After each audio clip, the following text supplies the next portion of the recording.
Hi friends, welcome to tea and spicy. இன்றைக்கி நம்ம கிச்சனில் நல்ல ஹோட்டல் ஸ்டைல்லையே காலிஃப்ளவர் கிரேவி எப்படி செய்கிறதுன்னு பார்க்க போகிறோம். இந்த கிரேவி சிம்பிளான மெத்தடில் தான் செய்ய போகிறோம். ஆனால் டேஸ்ட் ரொம்ப சூப்பராக இருக்கும். அதே மாதிரி ஒயிட் ரைஸ் சப்பாத்தி கூடலாம் வச்சு சாப்பிட்றதுக்கு இன்னும் டேஸ்ட் சூப்பராக இருக்கும். நம்ம வெரைட்டி ரைஸ் கூட வச்சு சாப்பிட்லாம். இப்போ வாங்க இந்த காலிஃப்ளவர் கிரேவி எப்படி செய்கிறதுன்னு பார்க்கலாம். வீடியோக்குள்ளே போகிறதுக்கு முன்னாடி நம்ம டீ அண்ட் ஸ்பைசி சேனலை இன்னும் யாரெல்லாம் சப்ஸ்கிரைப் பண்ணாமல் பார்க்குறீங்களோ மறக்காமல் சப்ஸ்கிரைப் பண்ணிக்கோங்க. கூடவே பெல் சிம்லையும் கிளிக் பண்ணிக்கோங்க. இப்போது ஒரு கடாயில் கொஞ்சமாக எண்ணெய் சேர்த்துக்கலாம். 2 பெரிய வெங்காயத்தை ரஃப்பாக கட் பண்ணிவிட்டு சேர்த்துக்கோங்க. நாம் இதை அரைக்க தான் போகிறோம், அதனால் 1-2 கட் பண்ணிவிட்டு நீங்கள் சேர்த்துக்கலாம். வெங்காயம் நல்லா வதங்கிறதுக்காக கொஞ்சமாக கல்லுப்பு சேர்த்துக்கலாம். சேர்த்துட்டு வதக்கும் போது நம்மளுக்கு வேகமாக வதங்கி வரும். இப்போது நல்லா வதக்கி விட்டுக்கோங்க. இந்த ஆனியன் நல்லா கோல்டன் ப்ரௌன் வர வரையும் நம்ம வதக்கணும். அப்போ தான் இந்த கிரேவி நல்லா டேஸ்டியாக இருக்கும். இப்போ இது கூட ஒரு 10-15 முந்திரி பருப்பு சேர்த்துக்கலாம். முந்திரி பருப்பு சேர்த்து பண்ணும்போது இந்த கிரேவி நல்லா ரிச்சாக இருக்கும், அதனால தான் நம்ம சேர்க்குறோம். இப்போது 1/2 ஸ்பூன் அளவுக்கு கசகசா சேர்த்துக்கலாம். இதையும் சேர்த்துட்டு நல்லா வதக்கி எடுத்துக்கோங்க. இதில் நம்ம தேங்காய் எதுவுமே சேர்க்க போகிறதில்ல. இது நல்லா கோல்டன் ப்ரௌன் வர வரைய நல்லா வதக்கி எடுக்கணும். பாருங்கள், இந்த மாதிரி நல்லா வதங்கி வந்ததுக்கப்புறமா தவா பண்ணிடலாம். இப்போது இதை ஒரு மிக்ஸி ஜாருக்கு ட்ரான்ஸ்ஃபர் பண்ணிக்கலாம். இந்தளவுக்கு நல்லா வதக்கி எடுத்துக்கோங்க. அப்போ தான் கிரேவியோட டேஸ்ட் இன்னும் சூப்பராக இருக்கும். இப்போது ஒரு மிக்ஸி ஜாருக்கு மாற்றி வச்சுக்கோங்க. வெங்காயம் நல்லா ஆறுனதுக்கப்புறமா தான் நம்ம அரைக்கணும். இப்போ இது கூட 2 தக்காளியை கட் பண்ணிவிட்டு மிக்ஸி ஜாரில் சேர்த்துக்கலாம். தண்ணி எதுவும் சேர்க்காம அப்படியே நாம் அரைச்சி எடுத்துகிட்டு வந்துடலாம். இப்போது ஒரு பேனில் எண்ணெய் சேர்த்துக்கோங்க. ஒரு 3 ஸ்பூன் அளவுக்கு எண்ணெய் சேர்த்துட்டு 1/4 டீஸ்பூன் அளவுக்கு மஞ்சள் தூள், 1/2 ஸ்பூன் அளவுக்கு சில்லி பவுடர் சேர்த்துக்கலாம். நல்லா கலந்து விட்டுக்கோங்க. நான் ஹாட் வாட்டரில் மஞ்சள் தூள் கல்லுப்பு சேர்த்து காலிஃப்ளவரை நல்லா வாஷ் பண்ணி எடுத்திருக்கேன். இந்த மாதிரி வாஷ் பண்ணதுக்கப்புறமா நீங்கள் இந்த மசாலா கூட சேர்த்துக்கலாம். இப்போ நல்லா மிக்ஸ் பண்ணி விட்டுருங்க. இந்த மாதிரி நாம் காலிஃப்ளவர் கிரேவி செய்யும்போது அதோட டேஸ்ட் இன்னும் சூப்பராக இருக்கும். நல்லா இந்த மசாலா நல்லா கோட் ஆகணும். ஏற்கனவே நம்ம கல்லுப்பு சேர்த்து தான் காலிஃப்ளவர் வேக வச்சுருக்கோம், அதனால் நான் உப்பு சேர்க்கலை. உங்களுக்கு இந்த ஸ்டேஜில் உப்பு சேர்க்கணும்னு நினச்சிங்கன்னா நீங்கள் சேர்த்துக்கலாம். இப்போது நல்லா கிண்டி விட்டதுக்கப்புறமா ஒரு 5 நிமிஷம் இந்த மாதிரி பரட்டி விட்டுருங்க. இப்போது ஸ்டவ் ஆஃப் பண்ணிடலாம். இப்போது ஒரு கடாயில் கொஞ்சமாக எண்ணெய் சேர்த்துக்கலாம். இது கூட தாளிக்கிறதுக்கு பட்டை, கிராம்பு, ஏலக்காய், கொஞ்சம் சீரகம் இதெல்லாம் சேர்த்துக்கோங்க. இது கூட 1 ஸ்பூன் அளவுக்கு இஞ்சி பூண்டு பேஸ்ட் சேர்த்துக்கலாம். சேர்த்துட்டு பச்சை ஸ்மெல் போகிற வரைய நல்லா வதக்கி எடுத்துக்கோங்க. பச்சை ஸ்மெல் நல்லா கம்ப்ளீட்டாக போகணும், அப்போ தான் கிரேவி நல்லாயிருக்கும். இப்போது இஞ்சி பூண்டோட பச்சை ஸ்மெல் நல்லா போயிருக்கு. இப்போது நம்ம அரைச்சி வச்சுருக்க வெங்காயம் தக்காளி பேஸ்ட்டை இதில் சேர்த்துக்கலாம். இப்போது இந்த பேஸ்ட்டை ஒரு 5 நிமிஷம் நல்லா வதக்கி எடுத்துக்கலாம். தக்காளியோட பச்சை ஸ்மெல் நம்மளுக்கு போகணும், அந்தளவுக்கு நல்லா வதக்கி விட்டுக்கோங்க. இப்போது வதங்கி வந்ததுக்கப்புறமா மசாலா சேர்த்துக்கலாம். 1 ஸ்பூன் சில்லி பவுடர், 2 ஸ்பூன் அளவுக்கு மல்லித்தூள் சேர்த்துக்கலாம். 1/4 டீஸ்பூன் அளவுக்கு மஞ்சள் தூள், 1/2 ஸ்பூன் அளவுக்கு மட்டன் மசாலா சேர்த்துக்கலாம். 1/4 ஸ்பூன் அளவுக்கு கரம் மசாலா சேர்த்துட்டு நல்லா கலந்து விட்டுக்கோங்க. மசாலாவோட பச்சை ஸ்மெல் போகணும், அந்தளவுக்கு வதக்கி விட்டுக்கோங்க. இப்போது நல்லா மிக்ஸ் பண்ணி விட்டாச்சு. லைட்டாக கொதி வரணும். இது கூட கொஞ்சமாக உப்பு சேர்த்துக்கலாம். நம்ம ஏற்கனவே வெங்காயம் வதக்கும் போது சேர்த்துருக்கோம், பார்த்துட்டு நீங்கள் சேர்த்துக்கோங்க. சேர்த்துட்டு நல்லா கலந்து விட்டுக்கோங்க. இப்போது இந்த ஸ்டேஜில் நாம் ஃப்ரை பண்ணி வச்சுருக்க காலிஃப்ளவர் இதில் சேர்த்துக்கலாம். சேர்த்துட்டு ஒரு தடவை நல்லா கலந்து விட்டுக்கோங்க.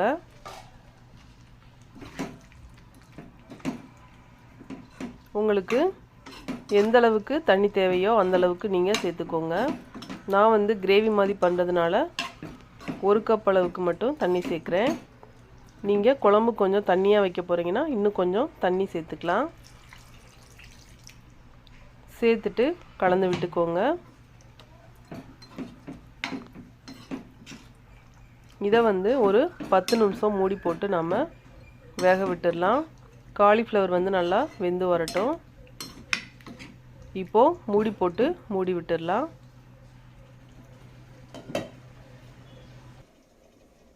இப்போது வெந்து வந்திருக்கு. ஓப்பன் பண்ணி பார்க்கலாம். கிரேவி வந்து நல்லா திக்காகி காலிஃப்ளவர் நல்லா வெந்து வந்திருக்கு பாருங்கள். ஒரு தடவை நல்லா கலந்து விட்டுக்கலாம். இப்போது இது கூட ஒரு கைப்பிடி அளவுக்கு கருவேப்பிலை தூவிக்கலாம். அதே ஒரு கைப்பிடி அளவுக்கு கொத்தமல்லி இலையும் சேர்த்துக்கலாம். சேர்த்துட்டு ஒரு தடவை நல்லா கலந்து விட்டுக்கோங்க. கலந்ததுக்கப்புறமா நாம் இந்த ஃப்ளேவர் வந்து நல்லா இறங்கி எண்ணெய் வந்து பிரிஞ்சு வரணும். அதனால் திரும்பவும் ஒரு மூடி போட்டு ஒரு 5 நிமிஷம் ஹை ஃப்ளேமில் விட்டு கொதிக்க விட்டுக்கோங்க. அப்போது கிரேவி வந்து நம்மளுக்கு நல்லா பக்காவாக ரெடியாகி வந்துடும். இப்போது மூடி வச்சு கொதிக்க விட்டுடலாம். இந்த மாதிரி கிரேவி செய்யும்போது அந்த கருவேப்பிலை கொத்தமல்லியோட ஃப்ளேவர்லாம் ஃபைனலாக சூப்பராக ரெடியாகி வரும். சாப்பிடும்போது டேஸ்ட் வந்து இன்னும் சூப்பராக இருக்கும். பாருங்கள், இந்த அளவுக்கு எண்ணெய் பிரிஞ்சு வெளியில் வந்திருக்கு. இப்போது கிரேவி வந்து நல்லா ரெடி ஆயிடுச்சு. இதே மாதிரி நீங்களும் ரெஸ்டாரண்ட் ஸ்டைலில் உங்கள் வீட்டில் ட்ரை பண்ணி பாருங்கள். டேஸ்ட் வந்து ரொம்ப சூப்பராக இருக்கும், டிஃப்ரெண்ட்டாகவும் இருக்கும். கண்டிப்பாக மிஸ் பண்ணாமல் ட்ரை பண்ணி பாருங்கள்.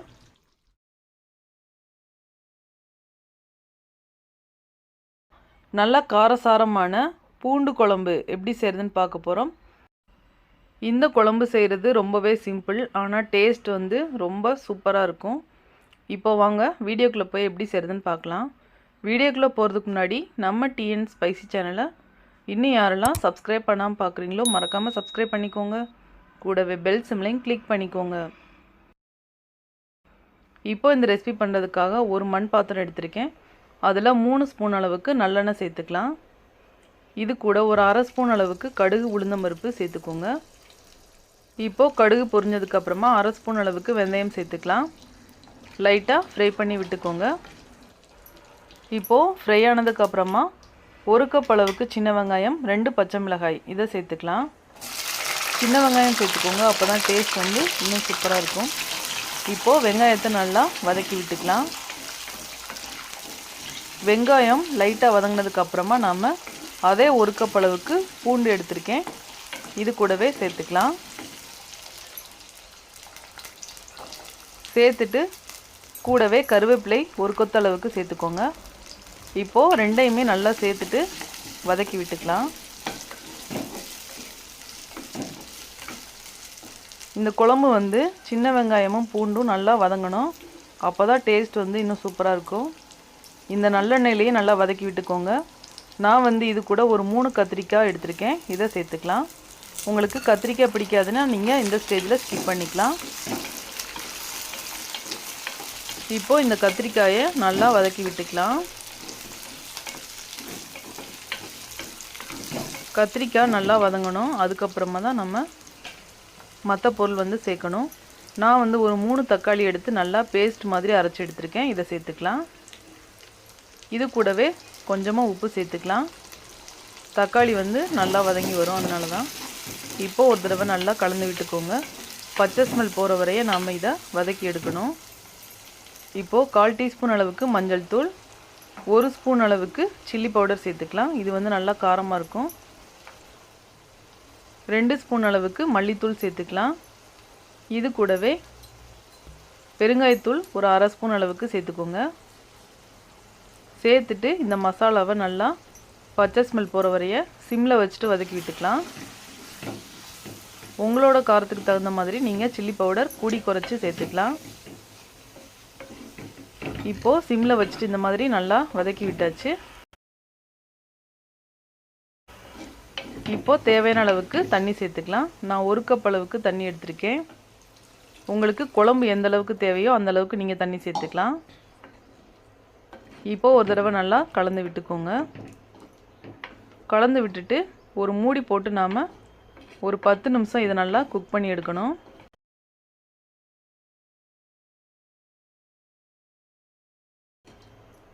இப்போது மூடி போட்டு க்ளோஸ் பண்ணி விட்டுடலாம். இப்போது குழம்பு வந்து நல்லா வெந்து வந்திருக்கு. இப்போது ஒரு தடவை நல்லா கலந்து விட்டுக்கோங்க. ஒரு சின்ன சைஸ் அளவுக்கு புளி எடுத்து அதை நல்லா கரைச்சிட்டு இந்த ஸ்டேஜில் நாம் சேர்த்துக்கலாம். இப்போது சேர்த்ததுக்கப்புறமா ஒரு தடவை நல்லா கலந்து விட்டுக்கலாம். இப்போது திரும்பவும் ஒரு தடவை மூடி போட்டு ஒரு 5 நிமிஷம் கொதிக்க விட்டுடலாம். புளியோட பச்சை ஸ்மெல் வந்து நம்மளுக்கு போகணும். இப்போது மூடி போட்டு குக் பண்ணிக்கலாம்.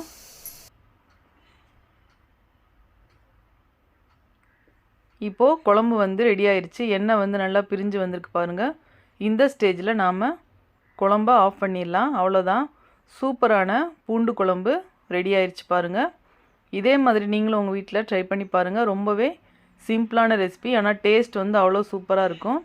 கண்டிப்பாக மறக்காமல் இந்த ரெசிபியை ட்ரை பண்ணி பார்த்துட்டு எப்படி இருந்ததுன்னு மறக்காமல் கமெண்ட்டில் ஷேர் பண்ணுங்கள். கத்திரிக்காய் தொக்கு எப்படி செய்கிறதுன்னு பார்க்கலாம். நம்ம சேனலை புதுசாக பார்க்குறவங்க சப்ஸ்கிரைப் பண்ணிக்கோங்க. கூடவே பெல் சிம்லையும் கிளிக் பண்ணிக்கோங்க. இப்போது வாங்க இந்த ரெசிபி எப்படி செய்கிறதுன்னு பார்க்கலாம். ஒரு கடாயில் 3 டேபிள் ஸ்பூன் அளவுக்கு எண்ணெய் சேர்த்துக்கோங்க. கத்திரிக்காயை நல்லா 3 தடவை வாஷ் பண்ணிவிட்டு இந்த மாதிரி நீள்வாக்கில் கட் பண்ணிவிட்டு ஆயிலில் சேர்த்துக்கலாம். சேர்த்துட்டு நல்லா ஆயில்லையே வதக்கி எடுக்கணும். அப்போ தான் நம்மளுக்கு தொக்கு வந்து சாப்பிட்றதுக்கு டேஸ்ட்டாக இருக்கும். இப்போது இதை நல்லா ஆயில்லையே மிக்ஸ் பண்ணி விட்டு நல்லா வதக்கி எடுக்கணும். பச்சை ஸ்மெல்லாம் நல்லா போகணும், கலர் வந்து சேஞ்ச் ஆகணும். அந்த அளவுக்கு நல்லா வதக்கி எடுத்துக்கோங்க. இப்போது கத்திரிக்காய் நல்லா வதங்கிடுச்சு. இதை ஒரு பிளேட்டுக்கு மாற்றிடலாம். ஆயிலை நல்லா வடிச்சிட்டு எடுத்துக்கோங்க. நான் வந்து 1/4 kg அளவுக்கு கத்திரிக்காய் வந்து எடுத்திருக்கேன். இது வந்து 4 பேர் அளவுக்கு சாப்பிட்றதுக்கு கரெக்டாக இருக்கும். இப்போது அதே எண்ணெயிலேயே 1 ஸ்பூன் அளவுக்கு கடுகு சேர்த்துக்கலாம். கூடவே 1/2 ஸ்பூன் அளவுக்கு உளுந்து, 1/4 டீஸ்பூன் அளவுக்கு வெந்தயம் சேர்த்துக்கலாம். இது கூடவே 1/4 டீஸ்பூன் அளவுக்கு சோம்பு சேர்த்துக்கலாம். நான் வந்து ஒரு 5-6 பூண்டு பற்களை பொடியாக கட் பண்ணிவிட்டு எடுத்து வச்சுருக்கேன். இதை சேர்த்துடலாம். சேர்த்துட்டு நல்லா ஃப்ரை பண்ணி விட்டுக்கோங்க. பூண்டு வந்து நல்லா வதங்கணும், அந்தளவுக்கு நல்லா வதக்கி எடுத்துக்கோங்க. சின்ன வெங்காயத்தை பொடியாக கட் பண்ணிவிட்டு சேர்த்துக்கோங்க. இது கூடவே காரத்துக்காக நான் ஒரு பச்சை மிளகாய், கூடவே கருவேப்பிலையை சேர்த்துக்கலாம். சேர்த்துட்டு நல்லா ஃப்ரை பண்ணி விட்டுக்கோங்க. காரம் உங்களுக்கு இன்னும் தேவைன்னா இன்னொரு பச்சை மிளகாய் கூட நீங்கள் சேர்த்துக்கலாம். சேர்த்துட்டு நல்லா வதக்கி விட்டுக்கோங்க.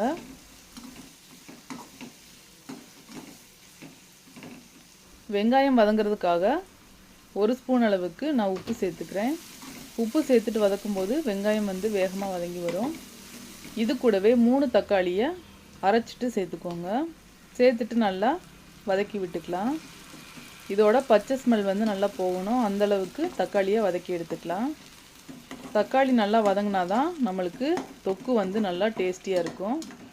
இப்போது இந்தளவுக்கு எண்ணெய் பிரிஞ்சு வர வரைய வதக்கி எடுத்துக்கோங்க. இது கூடவே காரத்துக்காக 1 டேபிள் ஸ்பூன் அளவுக்கு சில்லி பவுடர், 1 டேபிள் ஸ்பூன் அளவுக்கு குழம்பு மிளகாய் பொடி, இது கூடவே ஃப்ளேவருக்காக பெருங்காயத்தூள் கொஞ்சமாக சேர்த்துக்கலாம்.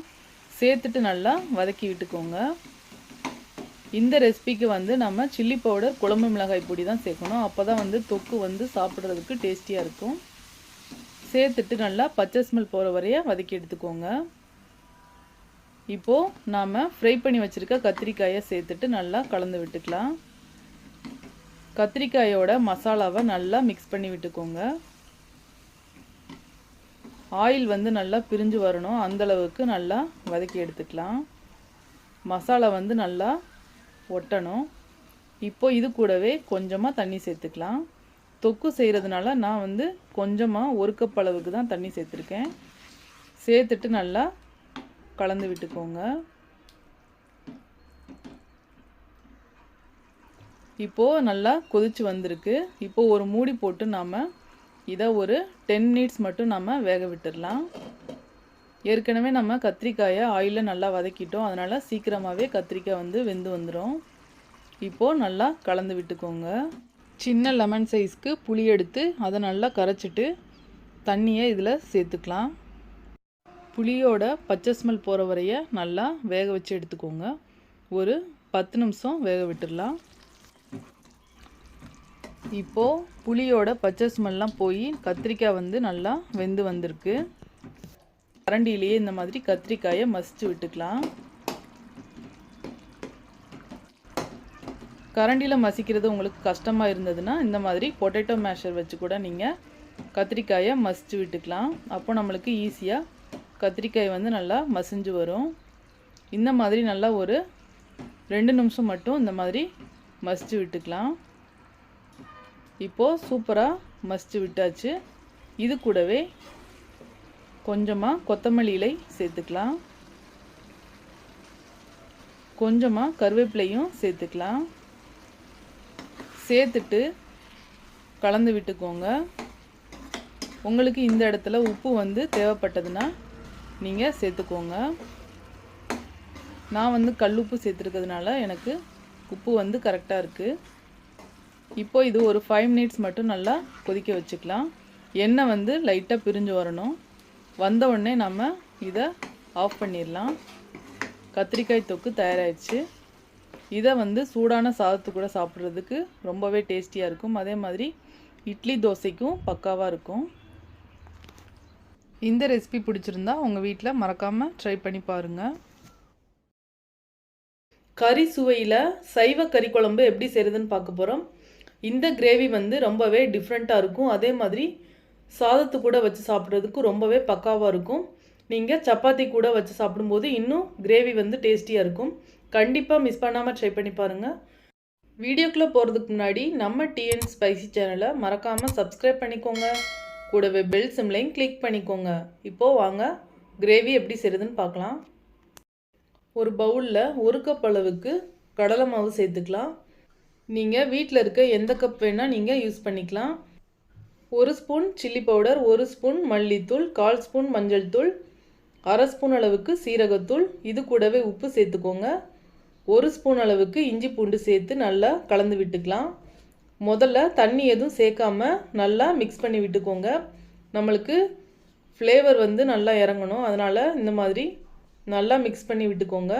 லைட்டாக தண்ணி தெளித்து கொஞ்சம் கொஞ்சமாக சேர்த்து மிக்ஸ் பண்ணிக்கலாம். இதில் வந்து நிறைய தண்ணி சேர்க்கக்கூடாது. தண்ணியை தெளித்து சேர்த்துட்டு கலந்து விட்டுக்கோங்க. அப்போ தான் நம்மளுக்கு எல்லா சைடும் ஈவனாக மிக்ஸ் ஆகும். இப்போது இந்த அளவுக்கு நல்லா மிக்ஸ் பண்ணி எடுத்ததுக்கப்புறமா இப்படி தான் இருக்கணும். ரொம்பவும் தண்ணி ஊற்றிடக்கூடாது. இப்போது சின்ன சின்ன பீஸாக ஒரு பிளேட்டில் எடுத்து வச்சுருங்க. நம்ம ஷேப்ஸ் எதுவும் நம்ம பிடிக்க தேவையில்லை. கறி பீசஸ் மாதிரி இருக்கும். இதே மாதிரி ரெடி பண்ணதுக்கப்புறமா சூடான எண்ணெயை காய வச்சுட்டு இதில் சேர்த்துடலாம். ஒரு பீஸாக சேர்த்துக்கோங்க. ஒன்றோட ஒன்று ஒட்டாமல் இந்த மாதிரி சேர்த்து விட்டுக்கோங்க. அப்போ நம்மளுக்கு வேகிறதுக்கு ரொம்ப ஈஸியாக இருக்கும். கடலை மாவை பொரிக்கும் போது லோ ஃப்ளேமில் வச்சுட்டு சேர்த்துக்கோங்க. எல்லா மாவையுமே சேர்த்ததுக்கு அப்புறமா நீங்கள் மீடியம் ஃப்ளேமில் மாற்றி 2 சைடும் திருப்பி போட்டு பொரிச்சு எடுத்துக்கோங்க. நீங்கள் ஹை ஃப்ளேமில் வச்சிங்கன்னா நடுவில் வந்து மாவு வந்து வெந்திருக்காது. அதனால் 2 சைடும் திருப்பி போட்டு லோ ஃப்ளேமில் மீடியம் ஃப்ளேமில் மாற்றி வச்சு பொரிச்சு எடுத்துக்கோங்க. இப்போது கோல்டன் கலர் வந்ததுக்கப்புறமா நம்ம இதை எடுத்துடலாம். இந்த மாதிரி எல்லாத்தையுமே நம்ம எடுத்து ஒரு பிளேட்டில் மாற்றி வச்சிடலாம். இப்போது ஒரு கடாயில் எண்ணெய் சூடு பண்ணிவிட்டு ஹோல் கரம் மசாலா சேர்த்துக்கலாம். சேர்த்துட்டு ஃப்ரை ஆனதுக்கப்புறமா 1 கப் அளவுக்கு வெங்காயம் கட் பண்ணி வச்சுருக்கேன். இதை சேர்த்துடலாம். நான் வந்து சின்ன வெங்காயம் எடுத்திருக்கேன். நீங்கள் சின்ன வெங்காயம் பெரிய வெங்காயம் எது வேணால் நீங்கள் யூஸ் பண்ணிக்கலாம். இப்போது நல்லா மிக்ஸ் பண்ணி விட்டுக்கோங்க. ஆனியன் வந்து நல்லா கோல்டன் கலர் வர வரைய வதக்கி விட்டுக்கலாம். இப்போது இது கூடவே 2 பச்சை மிளகாய், கொஞ்சமாக ஃப்ளேவருக்காக கருவேப்பிலை சேர்த்துட்டு நல்லா வதக்கி விட்டுக்கலாம். பச்சை மிளகாய் வந்து ஒரு ஃப்ளேவருக்காக நம்ம சேர்க்குறோம். 2ஆக கீறிட்டு சேர்த்துக்கோங்க. இப்போது 1 கப் அளவுக்கு தக்காளி சேர்த்துக்கலாம். இது வந்து 2 பெரிய தக்காளி, அந்த சைஸில் கட் பண்ணிவிட்டு சேர்த்துக்கோங்க. இப்போது தக்காளி நல்லா வதங்குறதுக்காக உப்பு சேர்த்துக்கலாம். உப்பு சேர்த்துட்டு வதக்கணும்னா தக்காளி வந்து வேகமாக வதங்கிடும். இப்போது நல்லா கலந்து விட்டுக்கோங்க. தக்காளி கட் பண்ண சேர்க்க விருப்பம் இல்லைன்னா நீங்கள் பேஸ்ட் மாதிரி அரைச்சிட்டு கூட நீங்கள் சேர்த்துக்கலாம். அப்போ நம்மளுக்கு வேகமாக வதங்கி வரும். இப்போது இஞ்சி பூண்டு பேஸ்ட் வந்து 1 ஸ்பூன் அளவுக்கு சேர்த்துக்கோங்க. சேர்த்துட்டு பச்சை ஸ்மெல் போகிற வரையும் நல்லா வதக்கி விட்டுக்கலாம். இது கூடவே கொஞ்சமாக புதினா, கொத்தமல்லி 2ஐயும் பொடியாக கட் பண்ணிவிட்டு சேர்த்துக்கோங்க. இந்த கிரேவியில் வந்து இதை சேர்க்கும்போது இதோட டேஸ்ட் வந்து ரொம்ப சூப்பராக இருக்கும். அதே மாதிரி ஒரு நான்வெஜ் வந்து சாப்பிட்ற மாதிரியே இருக்கும். இப்போ இது கூடவே மசாலா சேர்த்துக்கலாம். 1 ஸ்பூன் அளவுக்கு சில்லி பவுடர், 1.5 ஸ்பூன் அளவுக்கு மல்லித்தூள், 1/4 ஸ்பூன் அளவுக்கு மஞ்சள் தூள், இது கூடவே 1/2 ஸ்பூன் அளவுக்கு கரம் மசாலா, 1/2 ஸ்பூன் அளவுக்கு சீரகத்தூள். இதை சேர்த்துட்டு நல்லா கலந்து விட்டுக்கோங்க. காரம் வந்து உங்களுக்கு தகுந்த மாதிரி நீங்கள் சேர்த்துக்கலாம். நான் வந்து காஷ்மீரி சில்லி பவுடர் தான் எடுத்திருக்கேன். இது வந்து காரம் வந்து கம்மியாக இருக்கும். இப்போது நல்லா லோ ஃப்ளேமில் வச்சு மசாலா சேர்த்ததுக்கப்புறமா வதக்கி விட்டுக்கோங்க. ஹை ஃப்ளேமில் மசாலா சேர்த்துட்டு வதக்குனிங்கன்னா மசாலா வந்து தீஞ்சு போயிடும். இப்போது இது கூடவே 1 கப் அளவுக்கு நான் தண்ணி சேர்த்துருக்கேன். இதை சேர்த்துட்டு உப்பு வந்து செக் பண்ணிக்கோங்க. உங்களுக்கு எவ்வளோ அளவுக்கு தண்ணி தேவையோ அந்தளவு நீங்கள் சேர்த்துக்கலாம். நான் வந்து திக்கான கிரேவி பண்ணுறதுனால 1 கப் அளவுக்கு தண்ணி சேர்த்துருக்கேன். ஃபைனலாக உப்பு செக் பண்ணிவிட்டு நீங்கள் அட்ஜஸ்ட் பண்ணிவிட்டு ஒரு மூடி போட்டு ஒரு 10 நிமிஷம் நல்லா குக் பண்ணிக்கலாம். நம்மளுக்கு வந்து எண்ணெய் வந்து நல்லா பிரிஞ்சு வரணும், அந்தளவுக்கு நல்லா வெந்து வரணும். அப்போ தான் நம்ம கிரேவி வந்து நல்லா சூப்பராக இருக்கும். இப்போது எண்ணெய் வந்து நல்லா பிரிஞ்சு வந்திருக்கு. இந்த ஸ்டேஜில் நாம் பொரிச்சு வச்சுருக்க பக்கோடாவை இப்போது இதில் சேர்த்துடலாம். சேர்த்துட்டு நல்லா கலந்து விட்டுக்கோங்க. ஒரு 5 நிமிஷம் மட்டும் நாம் குக் பண்ணிக்கலாம். இப்போது ஃபைனலாக கொத்தமல்லி இலை தூவிக்கலாம்.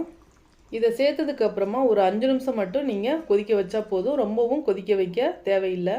பாருங்கள் எவ்வளோ சூப்பரான சைவ கறி குழம்பு ரெடி ஆயிருக்குன்னு. இது